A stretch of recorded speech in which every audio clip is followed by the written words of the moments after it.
Radio Lime News Update. നമസ്കാരം, lime news അപ്ഡേറ്റ്സിലേക്ക് സ്വാഗതം. വാർത്തകളുമായി ഞാൻ നിപിൻ. UK-യിൽ ബൈബിൾ വിൽപ്പന ചരിത്രത്തിലെ ഉയർന്ന നിലയിലെത്തി. 2025 ബൈബിൾ വിൽപ്പന 2019 താരതമ്യം ചെയ്യുമ്പോൾ 134% വർദ്ധിച്ചതായി പഠന റിപ്പോർട്ട്. കഴിഞ്ഞ വർഷം മാത്രം UK-യിൽ ബൈബിൾ വിൽപ്പനയിൽ 6.3 മില്യൺ പൗണ്ടിന്റെ ഇടപാടാണ് നടന്നത്. ക്രിസ്ത്യൻ പ്രസാധകരായ SPCK group Nielsen books and ഡേറ്റയുടെ അടിസ്ഥാനത്തിൽ നടത്തിയ പഠനമാണ് ഈ വിവരങ്ങൾ പുറത്തുവിട്ടത്. ദീർഘകാല ഇടിവിന് ശേഷം ബൈബിൾ വിൽപ്പനയിൽ വ്യക്തമായ ഉണർവാണ് ഇപ്പോൾ രേഖപ്പെടുത്തുന്നത്. ഈ വർധനയ്ക്ക് പിന്നിൽ പ്രധാനമായും യുവതലമുറയാണെന്ന് പുസ്തക വ്യാപാരികളും പഠന റിപ്പോർട്ടും ചൂണ്ടിക്കാട്ടുന്നു. ക്രിസ്തീയ പശ്ചാത്തലമില്ലാതെ സഭയുമായോ മതപരമായ പഠനങ്ങളുമായോ ബന്ധമില്ലാത്ത നിരവധി യുവാക്കൾ ആദ്യമായിട്ടാണ് ബൈബിൾ വായിക്കാൻ എത്തിയതെന്ന് ലണ്ടനിലെ വെസ്റ്റ്മിൻസ്റ്റർ ആബിക്ക് സമീപമുള്ള ചർച്ച് ഹൗസ് ബുക്ക് ഷോപ്പിന്റെ റീറ്റെയിൽ ഡയറക്ടർ ഓഡ് പാസ്കിയർ പറഞ്ഞു. UK-യിലേക്കുള്ള കുടിയേറ്റം കണക്കുകളിൽ വലിയ തോതിൽ കുറഞ്ഞിട്ടും കുടിയേറ്റം വർദ്ധിച്ചുവെന്ന തെറ്റായ ധാരണയിലാണ് ഭൂരിപക്ഷം വോട്ടർമാരുമെന്ന് കാണിക്കുന്ന പുതിയ അഭിപ്രായ സർവേ.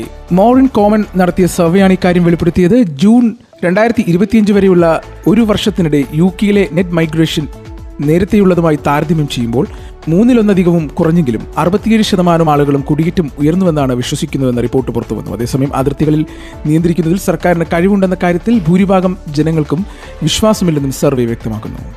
സമീപ മാസങ്ങളിൽ ലേബർ സർക്കാർ സ്വീകരിച്ച കടുത്ത കുടിയേറ്റ നയങ്ങൾക്കിടയിലും സർക്കാരിനോടുള്ള ജനവിശ്വാസം ഇടിഞ്ഞിരിക്കുകയാണ്. കുടിയേറ്റ വിഷയത്തിൽ സർക്കാരിനോട് വിശ്വാസമില്ലെന്ന് പറഞ്ഞവരുടെ ശതമാനം 74 ഉയർന്നതായി സർവേ വ്യക്തമാക്കുന്നു.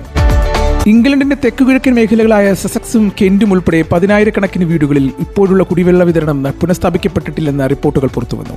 സസക്സിലെ ഈസ്റ്റ് ഗ്രീൻസ്റ്റഡിൽ മാത്രം ഏകദേശം 16,500 വീടുകൾക്ക് വെള്ളം ലഭിക്കുകയോ മർദ്ദം വളരെ കുറവായിരിക്കുകയോ ചെയ്തതായുള്ള റിപ്പോർട്ടുകളാണ് പുറത്തുവന്നിരിക്കുന്നത്. ഈസ്റ്റ്ബോൺ, അപ്പർ ഡ്രിക്കർ ഗ്രാമം എന്നിവിടങ്ങളിലും സമാന അവസ്ഥ തുടരുകയാണ്. കെന്റിലെ ഹോളിംഗ്ബോൺ, ഹെഡ്കോൺ, അൾകോം, കിങ്സ്വുഡ്, സഡൻ വാലന്റ് തുടങ്ങിയ പ്രദേശങ്ങളിലെ ഏകദേശം 4,500 വീടുകൾക്ക് പൂർണ്ണമായും വെള്ളം ലഭിക്കുന്നില്ല.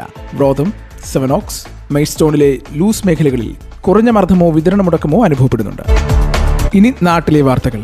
ഡിസംബറിൽ രാജ്യമാകെയുള്ള വിലക്കയറ്റ തോത് 1.33% കേരളത്തിലേത് 9.49% എന്ന ഉയർന്ന നിരക്കിൽ തുടരുകയാണ്. നവംബറിൽ കേരളത്തിലെ വിലക്കയറ്റ തോത് 8.27% എന്നത് ഇക്കുറി 9.49% ഉയർന്നത്. ഇത്തവണയും രാജ്യത്ത് ഏറ്റവും ഉയർന്ന വിലക്കയറ്റ തോത് കേരളത്തിലാണ്. മറ്റെല്ലാ സംസ്ഥാനങ്ങളിലും വിലക്കയറ്റ തോത് 3% താഴെയാണ്. രണ്ടാമതുള്ള കർണാടകയിലെ നിരക്ക് 2.99%.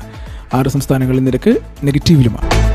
LDF-ൽ നിന്ന് വിഴിഞ്ഞം തിരിച്ചുപിടിച്ച UDF 83 വോട്ടിന്റെ ഭൂരിപക്ഷത്തിനാണ് UDF സ്ഥാനാർത്ഥി KH സുധീർ ഖാൻ വിജയിച്ചത്. 2,902 വോട്ടാണ് സുധീർ ഖാന് ലഭിച്ചത്. വിഴിഞ്ഞം പിടിച്ചതോടെ തിരുവനന്തപുരം കോർപ്പറേഷനിൽ UDF-ന് 20 സീറ്റായി, LDF-ന് 29 സീറ്റും BJP-ക്ക് 50 സീറ്റുമാണ് ഉള്ളത്. LDF സ്ഥാനാർത്ഥി N നൌഷാദിന് 2,819 വോട്ടും NDA സ്ഥാനാർത്ഥി സർവശക്തിപുരം ബിനുവിന് 2,437 വോട്ടും ലഭിച്ചു.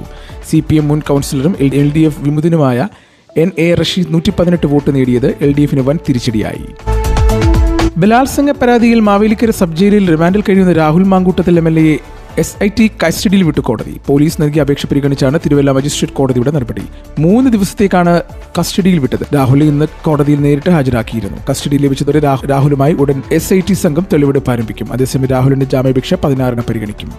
വനിതാ ക്രിക്കറ്റിലെ സൂപ്പർ താരവും Australian cricket team ക്യാപ്റ്റനുമായ aleesa Healy വിരമിക്കൽ പ്രഖ്യാപിച്ചു. ഇന്ത്യക്കെതിരായ പരമ്പരയ്ക്ക് ശേഷം മാർച്ചിൽ ക്രിക്കറ്റിനോട് വിട പറയുമെന്ന് അലീസ ഹീലി അറിയിച്ചു. സമ്മിശ്ര വികാരങ്ങളോടെയാണ് ഇന്ത്യക്കെതിരായ പരമ്പര ഓസ്ട്രേലിയക്കായി എന്റെ അവസാന പരമ്പരയാകുമെന്ന് അറിയിക്കുന്നു. ഓസ്ട്രേലിയക്ക് വേണ്ടി കളിക്കുന്നതിൽ എനിക്ക് അപ്പോഴും മതിയായ അഭിനിവേശമുണ്ട്. പക്ഷെ തുടക്കം മുതൽ എന്നെ മുന്നോട്ട് നയിച്ച ആവേശം എനിക്ക് നഷ്ടപ്പെട്ടു. അതിനാൽ അവസാനിപ്പിക്കാനുള്ള ആ ദിവസം വന്നെത്തിയെന്ന് അവർ പറഞ്ഞു. ഈ വർഷത്തെ 2020 ലോകകപ്പിന് ഞാൻ ഉണ്ടാകില്ല. തയ്യാറെടുപ്പിന് ടീമിന് പരിമിതമായ സമയമേ ഉള്ളൂ. അതുകൊണ്ടാണ് ഇന്ത്യക്കെതിരായ 2020 മത്സരങ്ങളിൽ ഞാൻ ഭാഗമാകില്ല. പക്ഷേ എന്റെ കരിയർ പൂർത്തിയാക്കാനും ഇന്ത്യക്കെതിരെ സ്വന്തം നാട്ടിൽ ഏകദിന ടെസ്റ്റ് ടീമിനെ നയിക്കാനും അവസരം ലഭിച്ചതിൽ ഞാൻ ആവേശത്തിലാണ്. നമ്മുടെ കലണ്ടറിലെ ഏറ്റവും വലിയ പരമ്പരകളിലൊന്ന് വിരമിക്കൽ പ്രഖ്യാപിച്ചുകൊണ്ട് ഹീലി കുറിച്ചു. ഇന്നത്തെ പൗണ്ട് വിനിമയ നിരക്ക് 121.47 രൂപ. ഇതോടുകൂടി വാർത്തകൾ കഴിഞ്ഞു. കൂടുതൽ വാർത്തകൾ അടുത്ത ബുള്ളറ്റിൻ.